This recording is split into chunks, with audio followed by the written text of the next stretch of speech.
നന്മയും അനുഗ്രഹങ്ങളും ഒരുവന് ലഭ്യമാകുന്നത് ദൈവത്തിങ്കൽ നിന്ന് മാത്രമാണ്.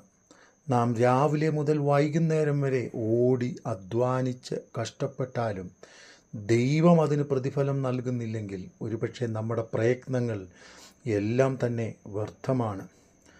1 കൊരിന്ത്യർ ലേഖനം 3-ാം അധ്യായം 7-ാം വാക്യം, ആകയാൽ വളരുമാറാക്കുന്നത് ദൈവമാണ്, നടുന്നവനും നനയ്ക്കുന്നവനും ഏതുമില്ല.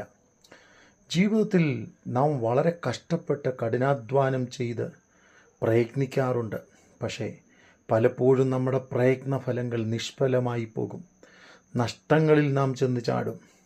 എന്നാൽ ഒരു മനുഷ്യൻ്റെ വഴിയിൽ ദൈവത്തിന് പ്രസാദം തോന്നിയാൽ യഹോവ അവൻ്റെ ഗമനത്തെയും ആഗമനത്തെയും ഇന്നു മുതൽ എന്നേക്കും സ്ഥിരപ്പെടുത്തും.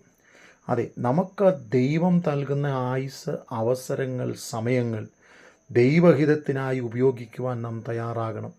നമ്മെ വളരുമാറാക്കുന്നത് ദൈവമാണെന്നുള്ള തിരിച്ചറിവ് നമ്മുടെ ജീവിതത്തിൽ ഉണ്ടാകേണ്ടിയിരിക്കുന്നു. നാം പലപ്പോഴും ആ ചിന്താഗതികളിൽ നിന്ന് മറന്ന് നമ്മളുടെ ഇഷ്ടത്തിന് നാം ഓടി അധ്വാനിക്കാറുണ്ട്. കഷ്ടപ്പെട്ട് പ്രയത്നിച്ച് അധ്വാനിക്കുന്നതും വൈകി കിടക്കാൻ പോകുന്നതും ഒക്കെ പലപ്പോഴും വിഫലമായി പോകും. പലപ്പോഴും കൃഷിക്കാരൻ വിതയിറക്കിയതിന് ശേഷം ദിവസങ്ങൾ കാത്തിരുന്ന് തൻ്റെ അധ്വാന ഫലത്തിനായി താൻ ആഗ്രഹിക്കും. എന്നാൽ പെട്ടെന്നുള്ള പ്രകൃതിക്ഷോഭമോ അനർത്ഥമോ വെൺകതിരോ അല്ലെങ്കിൽ മറ്റെന്തെങ്കിലും പ്രശ്നങ്ങളോ സമൂഹത്തിൽ കടന്നു വരുമ്പോൾ ഒരു നന്മയും ലഭിക്കാത്തവണ്ണം നഷ്ടത്തിലേക്ക് കടന്നു പോകുന്നത് നമുക്ക് കാണുവാൻ കഴിയും. നാം രാത്രി മുഴുവൻ അധ്വാനിച്ചു, ഒന്നും നമുക്ക് ലഭിക്കാതെ പോകുന്ന സമയങ്ങൾ പലപ്പോഴുമുണ്ട്. അതെ, പത്രോസും കൂടെയുള്ളവരും രാത്രി മുഴുവൻ അധ്വാനിച്ചു, ഒന്നും കിട്ടിയില്ല. എന്നാൽ കർത്താവിൻ്റെ വാക്കിന് വലയിറക്കുവാൻ അവർ ഇറങ്ങിത്തിരിച്ചപ്പോൾ ദൈവം അവരെ അനുഗ്രഹിപ്പാനിടയായി തീർന്നു.